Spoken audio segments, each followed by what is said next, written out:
아파트 복도에 울려 퍼지는 고함 소리와 물건이 부딪히는 소음이 제 귀를 찢어 놓았습니다. 505호에서 또 부부싸움이 터진 모양이었어요. 페인트통을 들고 계단을 올라가던 저는 잠시 발걸음을 멈췄습니다. 당신이 언제부터 내 말을 들었다고? 여자의 날카로운 목소리가 철문을 뚫고 나왔어요. 그 뒤로 남자의 굵은 음성이 이어졌지만 무슨 말인지는 알아들을 수 없었습니다. 별빛 우체통에서는 여러분의 마음속 깊은 이야기들을 전해드리고 있어요. 오늘도 작은 별빛 하나가 되어주세요. 저는 강유택이라고 합니다. 목공 일을 하며 이 아파트 506호에 혼자 살고 있어요. 옆집 505호에 사는 부부의 일상을 어쩔 수 없이 엿듣게 되는데 오늘따라 소음이 심각했습니다. 문득 조용해진 복도에서 저는 작업복에 묻은 톱밥을 털어냈어요. 오후 2시쯤 되었을 텐데 평일 낮부터 이렇게 다투는 걸 보면 뭔가 심각한 문제가 있는 것 같았습니다. 사실 이사 온 지 석 달 정도 되었는데 벽이 얇아서 옆집 상황이 자주 들려왔어요. 남편분은 목소리가 무뚝뚝하고 차가웠고 부인분은 답답함을 참다가 폭발하는 타입 같았습니다. 페인트통을 문 앞에 내려놓고 열쇠를 꺼내는데 옆집 문이 갑자기 열렸어요. 중년 여성 한 분이 눈물을 글썽이며 나오시더니 저와 눈이 마주쳤습니다. 한미정 씨였죠. 죄송해요. 시끄럽게 해서. 그분의 목소리는 떨리고 있었어요. 50대 초반으로 보이는 미정 씨는 평범한 집안복 차림이었는데 얼굴에는 지친 기색이 역력했습니다. 저도 모르게 고개를 살짝 숙였어요. 뭐라고 위로의 말을 건네야 할지 몰랐거든요. 그분은 엘리베이터 쪽으로 발걸음을 향했고 저는 그 뒷모습을 바라보며 가슴이 답답해졌습니다. 집 안으로 들어가서 창문을 열었어요. 파주의 3월 바람이 차갑게 들어왔습니다. 멀리 임진강 쪽에서 불어오는 바람에는 봄의 기운이 섞여 있었어요. 목공방을 정리하면서도 계속 옆집 생각이 났습니다. 여러분도 아시겠지만 아파트에서 이웃과 이렇게 가까이 살다 보면 원하지 않아도 남의 사정을 알게 되죠. 저녁 무렵 베란다에서 작업하던 중 옆집 베란다에 불빛이 켜졌어요. 미정 씨가 화분에 물을 주고 있었습니다. 혼자서 조용히 마치 세상과 단절된 듯한 모습이었어요. 그때 문득 20년 전 기억이 스쳐 지나갔습니다. 그 시절 제가 도움을 주고 싶었지만 용기 내지 못했던 한 가족이 있었거든요. 지금 생각해보니 그 가족의 성이 한 씨였던 것 같은데 미정 씨는 화분 옆 작은 의자에 앉아 멍하니 하늘을 올려다보고 있었어요. 석양이 그분의 옆 얼굴을 붉게 물들이고 있었는데 그 표정에는 말할 수 없는 외로움이 서려 있었습니다. 저는 작업대에서 막 완성한 작은 스툴을 바라봤어요. 원래는 제가 쓰려고 만든 건데 갑자기 다른 용도가 떠올랐습니다. 다음 날 아침 용기를 내어 그 스툴을 들고 505호 문 앞에 섰어요.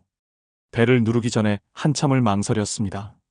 괜한 참견일 수도 있고 오해를 받을 수도 있었거든요. 그런데 문이 열리고 미정 씨가 나타났을 때 그분의 눈에는 어제와 다른 무언가가 있었어요. 조심스러운 호기심 같은 것이었습니다. 안녕하세요. 옆집에 사는 강유택입니다.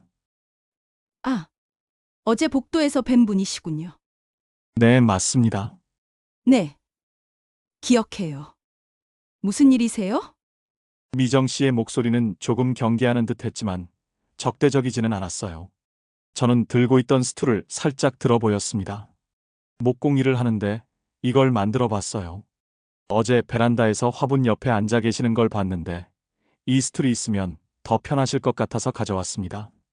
미정 씨는 잠시 놀란 표정을 지었어요. 그러더니 천천히 스툴을 바라보며 눈빛이 달라졌습니다.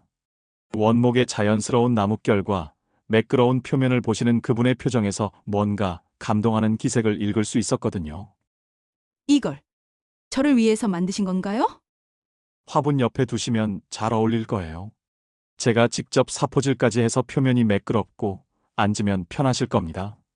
그 순간 미정 씨의 눈에 무언가 촉촉한 빛이 스쳤어요.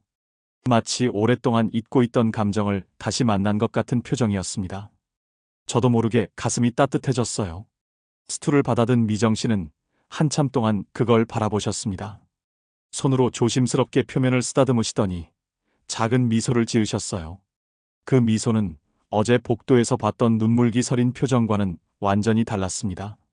정말 고맙습니다. 이렇게 신경 써 주시다니. 미정 씨는 스툴을 베란다 쪽으로 가져가셨어요. 화분들 사이에 놓아보시더니 고개를 끄덕이셨습니다. 정말로 잘 어울렸거든요. 초록빛 잎사귀들과 원목의 갈색이 자연스럽게 조화를 이루고 있었어요. 한번 앉아보셔도 될까요? 미정 씨는 조심스럽게 스툴에 앉아보셨습니다. 높이가 딱 맞았고 등받이 없는 디자인이라 자유로워 보였어요. 그분이 앉아있는 모습을 보니 제 마음도 뿌듯했습니다. 의외로 편하네요. 플라스틱 의자보다 훨씬 좋아요. 그 말을 들으니 며칠간 고민하며 만든 보람이 있었어요. 사실 높이며 각도며 여러 번 수정했거든요. 앉는 사람이 편하도록 하려면 세심한 부분까지 신경 써야 하니까요. 미정 씨는 스툴에 앉아 화분들을 바라보셨어요. 오후 햇살이 베란다를 따뜻하게 비추고 있었고 그분의 표정도 한결 밝아 보였습니다. 마치 오래된 기억 속에서 잃어버린 평온을 되찾은 것 같았어요. 혹시 차 한잔하고 가시겠어요? 예상치 못한 제안이었습니다. 사실 스툴만 전해드리고 돌아가려 했거든요. 하지만 미정 씨의 눈에는 진심 어린 고마움이 담겨 있었고 거절하기가 어려웠어요. 거실로 들어가니 깔끔하게 정돈된 공간이 눈에 들어왔습니다. 하지만 어딘가 차갑고 생기 없는 느낌도 있었어요. 가구들이 기능적이긴 했지만 따뜻함은 부족했달까요? 미정 씹는 주방에서 커피를 내려오셨어요. 향긋한 원두 냄새가 거실에 퍼졌습니다. 우리는 베란다 쪽 작은 테이블에 앉아 커피를 마셨어요. 새로 놓인 스툴이 바로 옆에서 햇빛을 받고 있었습니다. 목공 일을 언제부터 하신 거예요? 20년 넘게 했어요. 처음엔 취미로 시작했는데 나무 만지는 게 좋아서 계속하게 됐습니다. 대화를 나누면서 느낀 건데 미정 씨는 생각보다 말씀을 잘하시는 분이었어요. 다만 평소에 대화할 상대가 별로 없으셨던 것 같았습니다. 말 한마디 한마디에 오래 참았던 무언가가 섞여 있었거든요. 커피잔을 내려놓으며 미정 씨가 창밖을 바라보셨어요. 파주의 늦은 오후 풍경이 잔잔하게 펼쳐져 있었습니다. 아파트 단지 너머로 임진강이 흐르는 방향을 바라보시는 그분의 옆얼굴에서 묘한 그리움 같은 걸 느꼈어요. 누군가 저를 위해 뭔가를 만들어준 게 정말 오래간만이에요. 그 말에 제 가슴이 찡했습니다. 단순한 스툴 하나가 이렇게까지 큰 의미가 될 줄은 몰랐거든요. 미정 씨에겐 그동안 자신만을 위한 무언가가 없었던 모양이었어요. 해가 서쪽으로 기울어 가고 있었습니다. 저는 자리에서 일어나며 작별 인사를 드렸어요. 미정 씨도 현관까지 나와 배웅해 주셨습니다. 문을 나서면서 뒤돌아보니 미정 씨가 베란다에서 새 스툴에 앉아 화분들을 바라보고 계셨어요. 그 모습이 어제와는 확연히 달랐습니다. 뭔가 희망적이고 평온해 보였거든요. 저도 모르게 미소가 지어졌어요. 작은 선물 하나가 이웃의 하루를 이렇게 바꿀 수 있다는 게 신기했습니다. 툴을 전해드린 지 사흘이 지났을 때였어요. 저는 아파트 지하 주차장 한쪽 구석에 있는 폐창고를 개조해서 만든 목공방에서 작업을 하고 있었습니다. 오전 9시쯤 되었을 텐데 전동 대패 소리가 지하 공간에 울려 퍼지고 있었어요. 그때 목공방 문을 두드리는 소리가 들렸습니다. 전동 도구를 끄고 문을 열어보니 미정 씨가 서 계셨어요. 손에는 보온병과 작은 봉지를 들고 계셨는데 조금 망설이는 표정이었습니다. 안녕하세요. 혹시 작업 중이시면 나중에 올게요. 아니에요. 잠시 쉬려던 참이었어요. 들어오세요. 미정 씨는 조심스럽게 목공방 안으로 들어오셨어요. 그 순간 그분의 눈이 커졌습니다. 아마도 이런 공간을 처음 보셨을 거예요. 벽면에 걸린 각종 도구들과 작업대, 그리고 곳곳에 쌓인 나무 조각들이 신기하셨을 겁니다. 목공방 안은 나무 향으로 가득했어요. 소나무, 참나무, 느티나무, 각기 다른 나무들의 향이 섞여서 독특한 분위기를 만들어내고 있었습니다. 미정 씨는 깊게 숨을 들이마시더니 미소를 지으셨어요. 커피 타왔어요. 그리고 집에서 만든 호두과자도요. 보온병에서 나오는 커피 향이 나무 냄새와 어우러져서 묘한 조화를 이뤘어요. 저는 작업대 한쪽을 정리해서 간이 테이블로 만들었습니다. 미정 씨가 가져온 호두과자는 정성스럽게 만든 티가 났어요. 여기서 혼자 작업하세요? 네, 이 공간이 제 세상 같은 곳이에요. 아무도 방해하지 않고 오직 나무와 저만 있는 시간이거든요. 미정 씨는 주변을 둘러보며 감탄사를 연발하셨어요. 반쯤 완성된 책장, 깎다만 나무 그릇, 설계 도면들, 모든 게 신기하신 모양이었습니다. 특히 벽에 걸린 수공구들을 보시면서 눈을 빛내셨어요. 이 모든 걸 손으로 만드시는 거예요? 그분의 질문에 저는 작업대에 놓인 나무 조각을 들어보였어요. 아직 거친 표면이 그대로 남아있는 상태였습니다. 미정 씨는 호기심 어린 눈으로 바라보셨어요. 만져보세요. 지금은 거칠지만 사포질을 하고 나면 완전히 달라집니다. 미정 씨가 조심스럽게 나무를 만졌어요. 거친 표면이 손끝에 닿자 작게 놀라시더니 더 세심하게 촉감을 느껴보셨습니다. 그 모습을 보니 뭔가 가르쳐드리고 싶은 마음이 들었어요. 직접 해보실래요? 사포질 말이에요. 미정 씨의 눈이 반짝였습니다. 저는 작업대에서 사포와 적당한 크기의 나무 조각을 가져왔어요. 미정 씨 옆에서 시범을 보여드렸습니다. 이렇게 나뭇결을 따라 천천히 문지르세요. 급하게 하면 상처가 나거든요. 그 말이 나오자마자 미정 씨의 손이 잠시 멈췄어요. 급하게 문지르면 상처가 난다는 말이 단순히 나무에 대한 이야기만은 아닌 것 같았거든요. 그분의 표정에서 뭔가 깊은 생각에 잠기는 기색을 느꼈어요. 미정 씨는 천천히 사포질을 시작하셨습니다. 처음엔 서툴렀지만 점점 요령을 터득하시더니 리듬감 있게 손을 움직이기 시작했어요. 거친 표면이 서서히 매끄러워지는 걸 보시면서 신기해 하셨습니다. 정말 신기해요. 이렇게 조금씩 변해가는 게 30분 정도 지났을까요? 미정 씨 손안의 나무 조각이 완전히 달라져 있었어요. 거칠고 투박했던 표면이 부드럽고 윤기나는 모습으로 변한 거죠. 그분은 그걸 이리저리 돌려보며 뿌듯해 하셨어요. 이런 걸 보면 사람도 이렇게 변할 수 있을까요? 갑작스러운 질문이었어요. 미정 씨는 나무 조각을 바라보며 중얼거리듯 말씀하셨습니다. 그 말에는 무언가 간절함이 섞여 있었어요. 마치 자신에게 묻는 것 같기도 했고요. 저는 잠시 말을 고민했습니다. 어떻게 대답해야 할지 확신이 서지 않았거든요. 하지만 미정 씨의 눈빛에서 진짜 답을 원한다는 걸 느꼈어요. 시간이 걸리겠지만 가능하다고 생각해요. 나무도 처음엔 이렇게 거칠잖아요. 미정 씨는 고개를 끄덕이시더니 다시 사포질에 집중하셨어요. 이번엔 더욱 세심하게 마치 명상을 하듯이 손을 움직이셨습니다. 그 모습을 보니 뭔가 치유받고 있는 것 같았어요.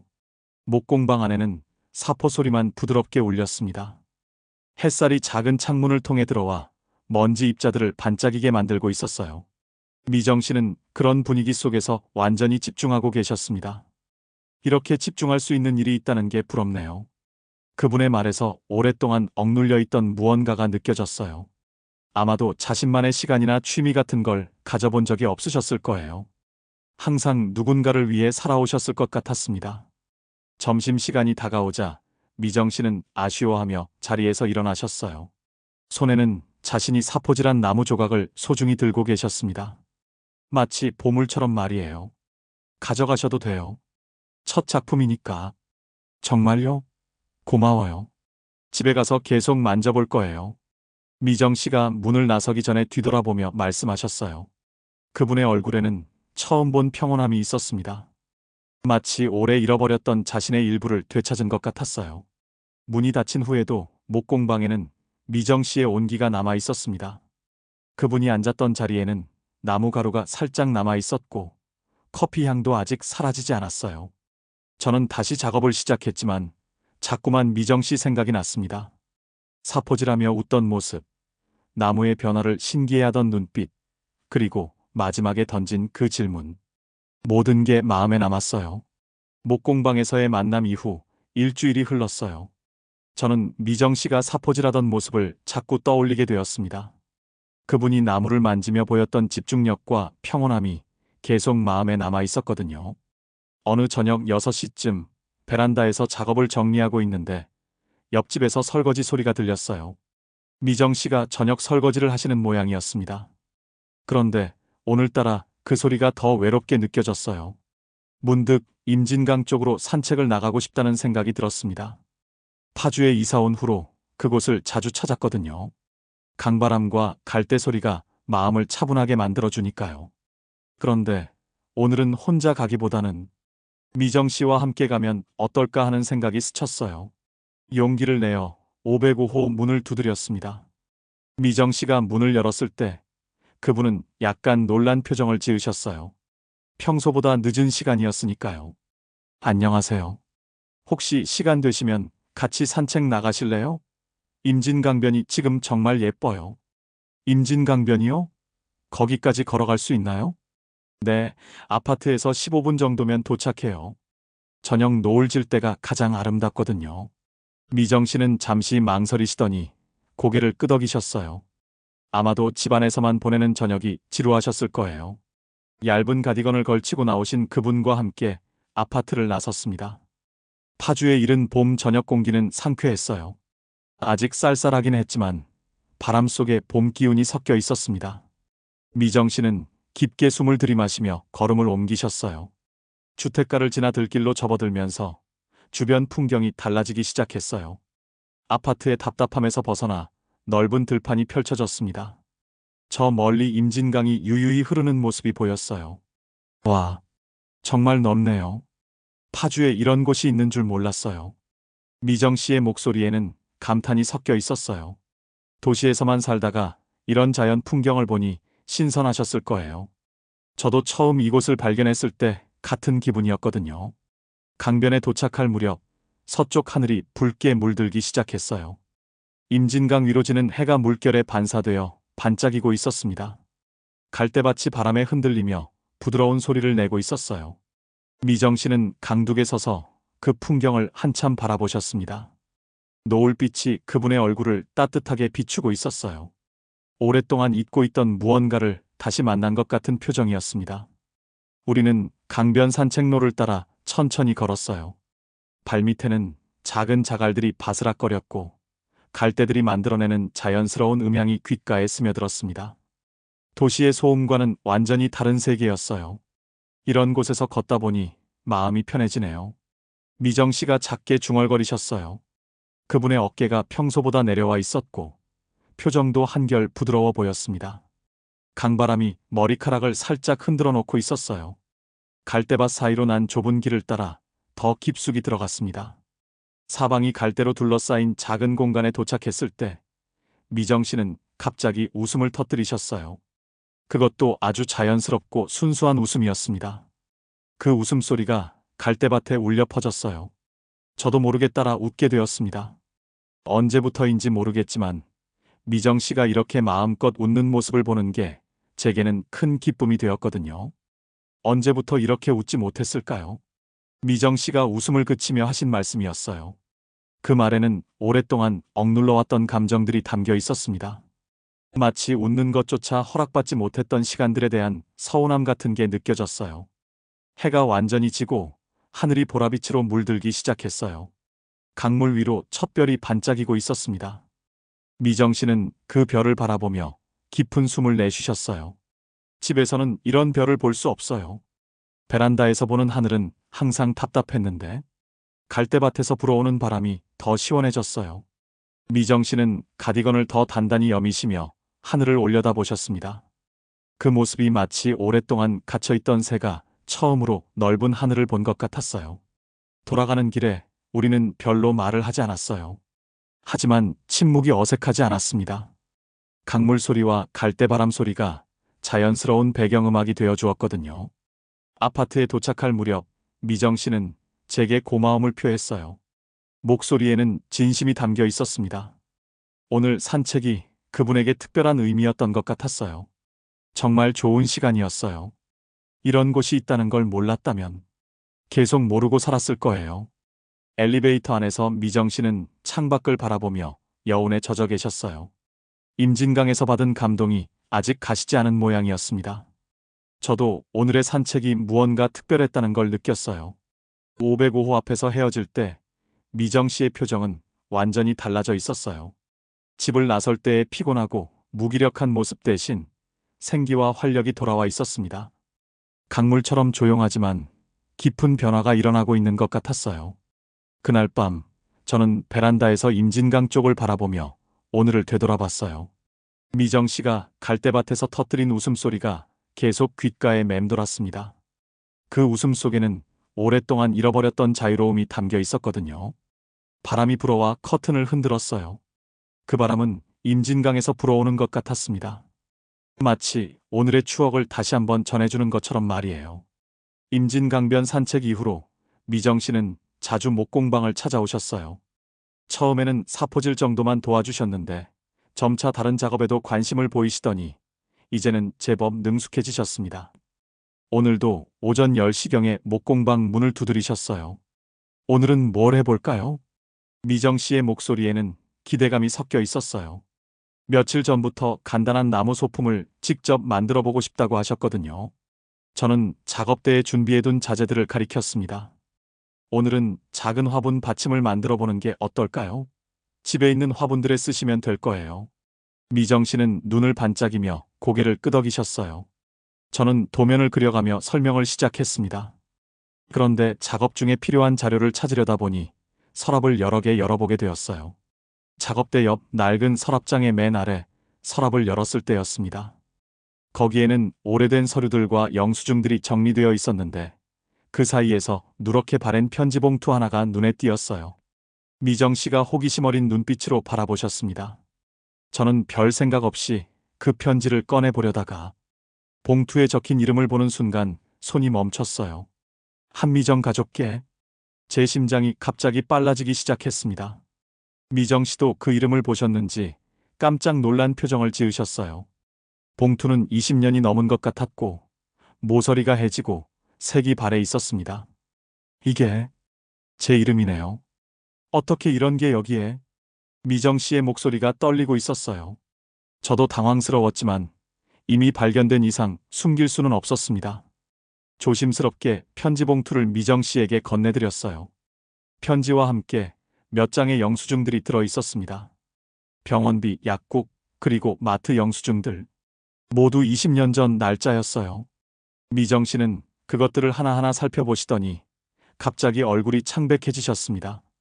이때 우리 가족이 가장 힘들었던 시기예요. 남편이 사업에 실패하고 딸아이가 아파서 병원비가. 미정 씨의 목소리가 점점 작아졌어요. 그 시절의 고통스러운 기억들이 되살아나는 모양이었습니다. 저는 어떻게 설명해야 할지 막막했어요. 편지를 열어보니 짧은 메모가 적혀 있었습니다. 한미정 가족께 작은 도움이 되길 바랍니다. 힘내세요. 글씨체는 분명 제 것이었어요. 그때의 저는 직접 얼굴을 마주할 용기가 없어서 이런 방식을 택했던 거죠. 미정 씨는 영수증들을 다시 한번 자세히 살펴보셨어요. 그러더니 무언가를 깨달으신 듯 저를 바라보셨습니다. 그분의 눈에는 놀라움과 감격이 뒤섞여 있었어요. 혹시 그때 우리 집 문 앞에 봉투를 놓고 가신 분이? 저는 고개를 천천히 끄덕였어요. 20년간 숨겨왔던 비밀이 이렇게 뜻하지 않게 드러나게 될 줄은 몰랐습니다. 미정 씨의 눈에 눈물이 맺히기 시작했어요. 그땐 말할 수 없었어요. 혹시라도 부담을 드릴까 봐서 그냥 무너지지 않으셨으면 하는 마음뿐이었습니다. 20년 동안 누가 도와준 건지 몰랐어요. 그 돈이 없었다면 정말. 미정 씨는 말을 잇지 못하고 눈물을 닦으셨어요. 그때의 기억이 얼마나 절박했는지 저도 기억하고 있었거든요. 당시 저도 넉넉하지 않았지만 그 가족의 상황을 외면할 수는 없었어요. 목공방은 갑자기 조용해졌습니다. 오래된 비밀이 밝혀진 충격으로 우리 둘 다 말을 잃었어요. 미정 씨는 편지를 가슴에 품고 한참을 그 자리에 서 계셨습니다. 왜 지금까지 말씀 안 하셨어요? 몰랐어요. 이사 와서 우연히 옆집에 살게 된 건데 성함을 듣고서야 혹시 그분일까 생각했지만 확신이 서지 않았거든요. 그제야 모든 퍼즐이 맞춰지는 것 같았어요. 제가 미정 씨에게 특별히 관심을 보인 이유, 스툴을 선물한 이유, 목공방으로 초대한 이유, 무의식 중에 20년 전의 인연이 작용하고 있었던 거죠. 미정 씨는 서랍 속의 다른 자료들도 살펴보셨어요. 거기에는 그 시절 제가 모은 정보들이 있었습니다. 어떤 도움이 필요한지, 어디서 지원받을 수 있는지, 당시 제가 나름대로 조사해서 정리해둔 것들이었어요. 이 모든 걸 저희를 위해서 하신 거였군요. 미정 씨의 목소리에는 감사함과 미안함이 뒤섞여 있었어요. 20년이라는 세월이 지났지만 그때의 도움이 얼마나 소중했는지 생생하게 기억하고 계시는 모양이었습니다. 햇살이 목공방 작은 창문을 통해 들어와 편지를 비추고 있었어요. 누렇게 바랜 종이 위에 글씨들이 더욱 선명하게 보였습니다. 20년의 세월을 뛰어넘어 과거와 현재가 이어지는 순간이었어요. 미정 씨는 오랫동안 편지를 바라보시더니 조심스럽게 다시 봉투에 넣으셨어요. 그리고는 저를 바라보며 깊은 감사의 눈빛을 보내셨습니다. 이제야 알겠어요. 왜 처음 만났을 때부터 낯설지 않았는지. 그 말에 저도 무언가 운명적인 느낌을 받았어요. 20년 전 도울 수 있어서 다행이었고, 지금 다시 만나서 더욱 다행이었습니다. 어쩌면 이 모든 게 우연이 아닐 수도 있겠다는 생각이 들었어요. 작업대 위에 나무 조각들이 오후 햇살을 받아 따뜻하게 빛나고 있었습니다. 미정 씨도 저도 한동안 그 빛을 바라보며 침묵에 잠겨 있었어요. 과거의 아픔과 현재의 감사함이 뒤섞인 복잡한 감정들이 목공방을 가득 채우고 있었습니다. 20년 전의 비밀이 밝혀진 후 저는 미정 씨와 함께 목공방을 정리했어요. 그분은 편지를 소중히 가방에 넣으시더니 평소보다 조용하셨습니다. 아마도 과거의 기억들이 복잡하게 얽혀서 정리가 필요하셨을 거예요. 오후 4시쯤 미정 씨는 집으로 돌아가야 한다며 자리에서 일어나셨어요. 그분의 얼굴에는 감사함과 함께 무언가 결심한 듯한 표정이 스쳐 지나갔습니다. 저는 그 표정이 왠지 불안했어요. 집에 가서 남편한테 이 이야기를 해야겠어요. 미정 씨의 말에 저는 잠시 망설였습니다. 과연 남현민 씨가 이 상황을 이해할까 하는 우려가 들었거든요. 하지만 미정 씨는 이미 마음을 정하신 것 같았어요. 505호 현관문이 열리는 소리가 복도에 울렸어요. 저는 베란다에서 작업을 하다가 옆집에서 들려오는 대화 소리에 귀를 기울이게 되었습니다. 원래 의도한 건 아니었는데 벽이 얇다 보니 자연스럽게 들려왔거든요. 미정 씨가 남편에게 무언가를 설명하는 목소리가 들렸어요. 하지만 남현민 씨의 반응은 예상했던 것보다 훨씬 차갑더군요. 무뚝뚝하고 관심 없는 듯한 음성이 이어졌습니다. 그래서 뭐 어쩌라고? 옆집 남자랑 자주 만났다는 얘기야? 남현민 씨의 목소리는 퉁명스러웠어요. 미정 씨가 20년 전의 은혜에 대해 설명하는 것도, 최근 목공방에서 보낸 시간들도 그에게는 그저 시간 낭비 정도로 여겨지는 모양이었습니다. 미정 씨의 목소리가 점점 작아졌어요. 설명을 계속하려고 하시는 것 같았지만 남현민 씨는 TV 소리를 크게 틀어버렸습니다. 대화를 원하지 않는다는 신호였죠. 한참 후 505호가 조용해졌어요. 아마도 미정 씨는 포기하고 자신의 방으로 들어가셨을 거예요. 저는 가슴이 답답했습니다. 그분이 얼마나 상처받으셨을지 상상이 갔거든요. 저녁 8시경 복도에서 발소리가 들렸어요. 505호 문이 열리고 미정 씨가 나오시는 소리였습니다. 저는 베란다 창문을 살짝 열고 밖을 내다봤어요. 미정 씨는 혼자서 아파트 현관 쪽으로 걸어가고 계셨어요. 어깨가 처져 있었고 걸음걸이도 평소보다 느렸습니다. 아마도 혼자만의 시간이 필요하셨을 거예요. 30분 정도 지나서 미정 씨가 돌아오셨어요. 편의점 봉지를 들고 계셨는데 표정은 오히려 전보다 단단해 보였습니다. 뭔가 마음의 정리가 끝난 것 같았어요. 그날 밤 505호에서는 평소와 다른 분위기가 감돌았어요. 부부간의 대화 소리는 전혀 들리지 않았고 TV 소리만 늦은 시간까지 계속되었습니다. 남현민 씨는 혼자 술을 마시고 있는 것 같았어요. 다음 날 아침 7시쯤 미정 씨가 목공방을 찾아오셨어요. 평소보다 이른 시간이었는데 그분의 표정은 의외로 담담했습니다. 어제의 실망감은 사라지고 오히려 확신에 찬 모습이었어요. 어제 남편과 이야기해봤는데 역시 나였어요. 미정 씨는 담담하게 말씀하셨어요. 목소리에는 서운함보다는 체념과 함께 새로운 다짐 같은 게 섞여 있었습니다. 20년간 함께 살면서도 진정한 소통이 없었다는 걸 다시 한번 확인하셨을 거예요. 이제 말해도 소용없다는 걸 알겠어요. 남편은 제가 뭘 하든 관심이 없더라고요. 그 말에는 오랜 결혼 생활에서 쌓인 외로움과 포기가 담겨 있었어요. 하지만 동시에 더 이상 남편의 반응에 연연하지 않겠다는 의지도 느껴졌습니다. 저는 어떤 위로의 말을 건네야 할지 몰랐어요. 부부관계는 외부 사람이 함부로 조언하기 어려운 영역이니까요. 대신 작업대에서 차를 끓여서 미정 씨께 건넸습니다. 앞으로 어떻게 하실 생각이에요? 제 질문에 미정 씨는 잠시 생각에 잠기셨어요. 창밖으로 보이는 파주의 아침 풍경을 바라보시더니 천천히 입을 여셨습니다. 제 인생을 제가 결정하려고 해요. 남편의 허락이나 이해를 구하지 않고 말이에요. 그 대답에서 저는 새로운 미정 씨를 발견했어요. 지난 몇 주 동안 목공방에서 나무를 다루며 조금씩 변해온 그분의 내면이 드디어 확고한 형태를 갖춘 것 같았습니다. 미정 씨는 작업대에 놓인 사포를 집어드셨어요. 그리고는 평소보다 더 집중해서 나무를 다듬기 시작하셨습니다. 마치 자신의 마음도 함께 다듬는 것처럼 말이에요.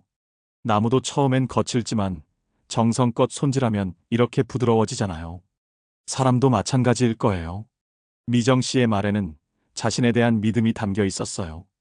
더 이상 남편의 무관심에 상처받지 않고 자신만의 길을 찾아가겠다는 의지였습니다. 그날 오후, 남현민 씨가 출근한 후 미정 씨는 혼자 베란다에서 차를 마시고 계셨어요. 제가 선물한 스툴에 앉아서 화분들을 바라보는 모습이 한 폭의 그림 같았습니다. 그분의 옆 얼굴에는 평온함이 깃들어 있었어요. 더 이상 누군가의 관심이나 인정을 기다리지 않는 자유로움 같은 게 느껴졌습니다. 마치 오랫동안 갇혀있던 새가 스스로 문을 열고 나온 것 같았어요. 저는 그런 미정 씨를 바라보며 마음이 복잡했습니다. 한편으로는 그분이 자신의 길을 찾아가는 모습이 자랑스러웠고, 다른 한편으로는 앞으로 어떤 일들이 벌어질지 걱정도 되었거든요. 하지만 분명한 건 미정 씨가 더 이상 예전의 그분이 아니라는 것이었어요. 목공방에서 나무를 다루며 찾아가신 자신만의 리듬과 속도, 그리고 임진강변에서 되찾으신 웃음, 이 모든 게 그분을 단단하게 만들어가고 있었습니다. 남편과의 대화가 실패로 돌아간 지 일주일이 흘렀어요. 그 사이 미정 씨는 매일 목공방을 찾아오셔서 묵묵히 작업에 집중하셨습니다. 말수는 더 줄어들었지만 오히려 더 단단해 보이셨어요. 어느 화요일 오전 미정 씨가 평소와 다른 차림으로 나타나셨어요. 단정한 블라우스에 정장 바지, 그리고 작은 서류 가방까지 들고 계셨습니다. 목공방에서 작업할 때의 편안한 복장과는 완전히 달랐어요. 오늘은 작업 안 하시는 건가요? 제 질문에 미정 씨는 잠시 망설이시더니 진지한 표정으로 대답하셨어요. 그분의 눈에는 결연한 의지가 서려 있었습니다. 오늘은 중요한 일이 있어요. 파주시 가족법원에 가야 해서요. 그 말을 듣는 순간 저는 무엇을 의미하는지 바로 알 수 있었어요. 미정 씨가 마침내 자신의 인생에 대한 결정을 내리신 것 같았습니다. 오랫동안 고민하셨을 텐데 드디어 용기를 내신 거죠. 혼자 가시는 거예요? 네, 이건 제가 스스로 해야 할 일이에요. 미정 씨의 목소리는 떨리지 않았어요. 며칠 전까지만 해도 망설이고 주저하시던 모습과는 사뭇 달랐습니다. 목공방에서의 시간들이 그분에게 내적인 힘을 길러준 것 같았어요. 오전 9시 30분, 미정 씨는 파주시 가족법원을 향해 출발하셨어요. 저는 베란다에서 그 뒷모습을 바라보며 복잡한 심정이었습니다. 20년 전 도움을 드린 인연이 이런 결과로 이어질 줄은 몰랐거든요.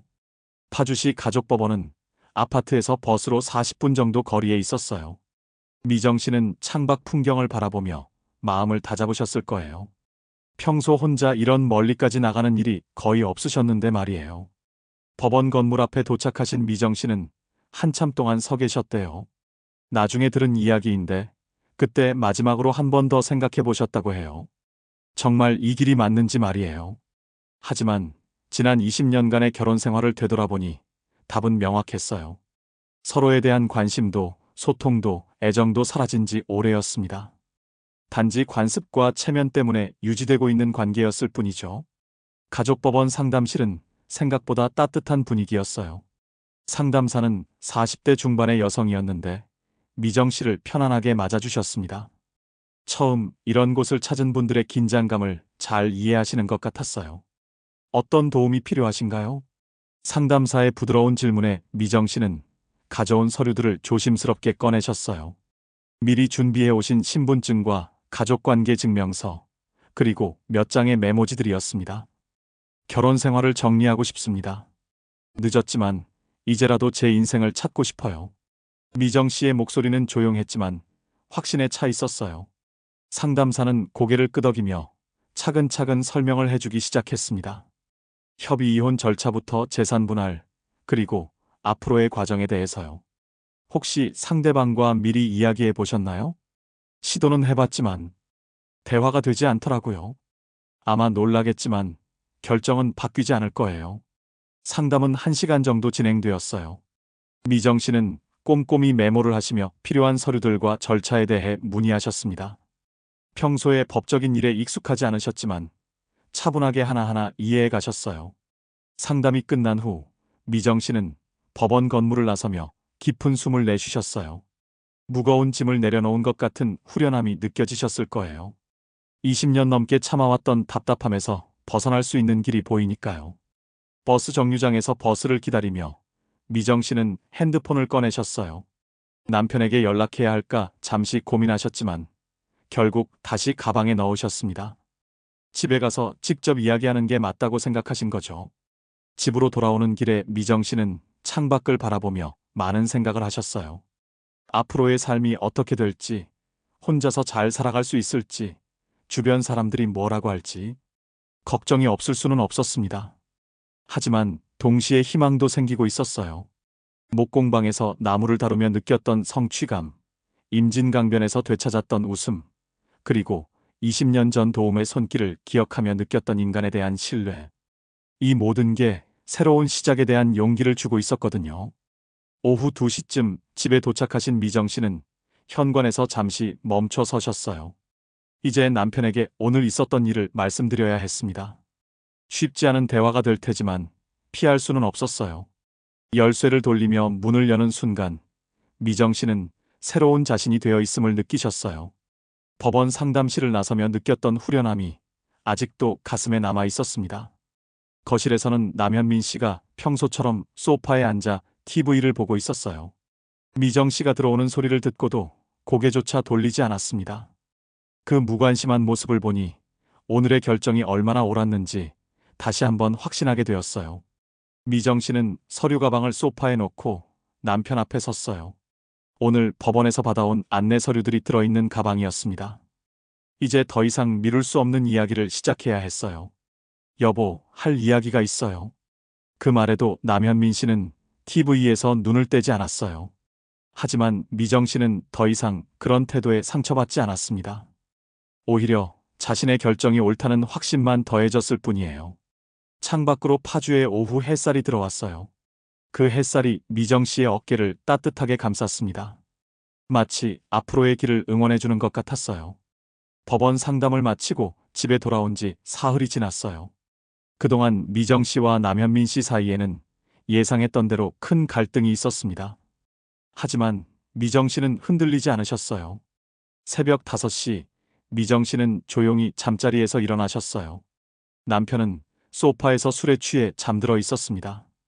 어젯밤에도 큰 소리로 다퉜지만 이제 미정 씨에겐 그런 것들이 더 이상 상처가 되지 않았어요. 얇은 외투를 걸치고 집을 나선 미정 씨는 익숙한 길을 따라 임진강을 향했습니다. 며칠 전부터 새벽마다 이곳을 찾고 계셨거든요.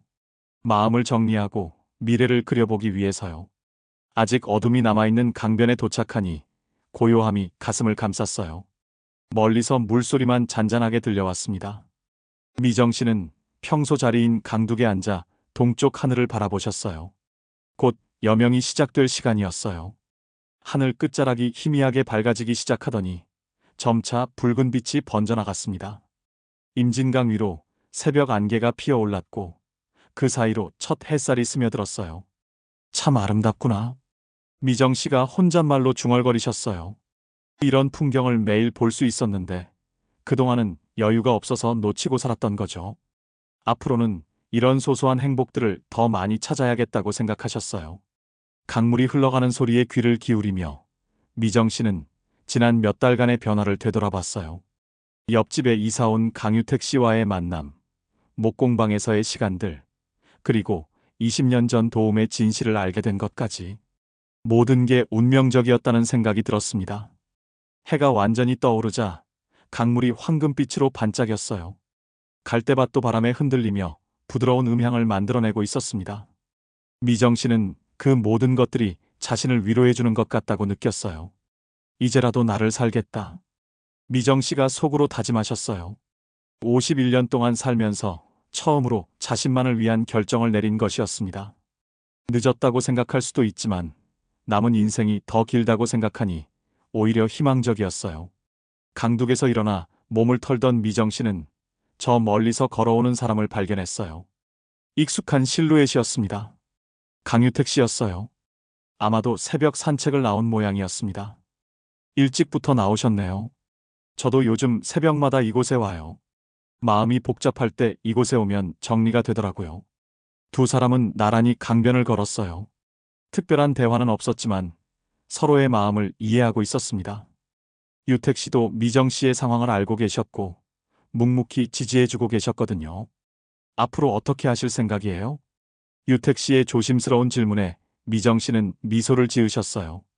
며칠 전만 해도 막막했는데 이제는 계획이 조금씩 생기고 있었습니다. 일단은 혼자 살 집을 구해야죠. 그리고 목공 배우는 걸 계속하고 싶어요. 나중에는 작은 공방이라도 차려볼까 해요. 그 말에 유택 씨도 고개를 끄덕였어요. 미정 씨가 목공방에서 보여준 집중력과 재능을 생각하면 충분히 가능한 일이었습니다. 무엇보다 그분이 그 일을 진심으로 좋아하셨거든요. 해가 완전히 떠오르자 새들이 지저귀기 시작했어요. 임진강의 새로운 하루가 시작되는 순간이었습니다. 미정 씨에게도 진짜 새로운 하루가 시작되고 있었어요. 집으로 돌아가는 길에 미정 씨는 발걸음이 가벼웠어요. 남편과의 마지막 정리도 해야 하고 새로운 삶을 준비하는 일들도 많았지만 두렵지 않았습니다. 임진강이 흐르듯 자연스럽게 흘러갈 것 같았어요. 아파트에 도착해 엘리베이터를 타며 미정 씨는 거울 속 자신을 바라봤어요. 몇 달 전과는 완전히 다른 얼굴이었습니다. 눈빛에 생기가 돌아왔고 입가에는 미소가 머물고 있었어요. 505호 문을 열고 들어가니 남편은 아직 소파에서 자고 있었어요. 미정 씨는 조용히 짐을 정리하기 시작했습니다. 가져갈 것들은 많지 않았어요. 추억보다는 미래가 더 중요했으니까요. 오전 9시쯤 남현민 씨가 깨어났어요. 미정 씨가 짐을 싸고 있는 모습을 보고서야 상황의 심각성을 깨달은 것 같았습니다. 하지만 이미 늦었어요. 짐을 다 싼 미정 씨는 현관문 앞에서 한 번 더 집을 돌아봤어요. 20년 넘게 살았던 공간이지만 아쉬움보다는 해방감이 더 컸습니다. 이제 정말 자유로워진 거예요. 문을 나서며 미정 씨는 깊은 숨을 들이마셨어요. 복도의 공기조차 새롭게 느껴졌습니다. 옆집 506호 문 앞을 지나며 유택 씨에게 감사한 마음이 들었어요. 그분이 없었다면 이런 변화는 불가능했을 거예요. 당분간은 딸이 사는 서울에서 지내기로 했어요. 딸도 엄마의 결정을 지지해 줬습니다. 오히려 왜 이제서야 결심했냐며 격려해 줬거든요. 버스 정류장에서 버스를 기다리며 미정 씨는 마지막으로 임진강 쪽을 바라봤어요. 저 강물이 언제나 그곳에 있으니까 언제든 다시 올 수 있었어요. 파주를 완전히 떠나는 건 아니니까요. 버스가 도착했을 때 미정 씨의 얼굴에는 환한 미소가 피어 있었어요. 51세의 새로운 시작이 두렵기보다는 설레었습니다. 임진강에서 바람이 불어와 머리카락을 흩날렸어요. 그 바람은 새로운 시작을 축복하는 듯 했습니다. 미정 씨는 버스에 올라타며 창밖을 바라봤어요. 파주의 풍경이 천천히 멀어져 갔지만 마음속에는 영원히 남을 것 같았습니다. 몇 달 후 미정 씨는 작은 원룸을 얻어 혼자 살기 시작했어요. 목공 수업도 정식으로 등록해서 배우고 있었습니다. 가끔 유택 씨와 연락하며 근황을 주고받기도 했어요. 무엇보다 중요한 건 미정 씨가 진짜 웃을 수 있게 되었다는 것이었어요. 임진강변에서 되찾았던 그 웃음이 이제는 일상 속에서도 자주 피어나고 있었습니다. 이렇게 한 여자의 늦은 봄이 시작되었어요. 여러분도 언젠가 미정 씨와 같은 용기가 필요한 순간이 올 수 있어요. 그때 이 이야기가 작은 힘이 되어드리길 바랍니다. 인생은 언제라도 다시 시작할 수 있으니까요.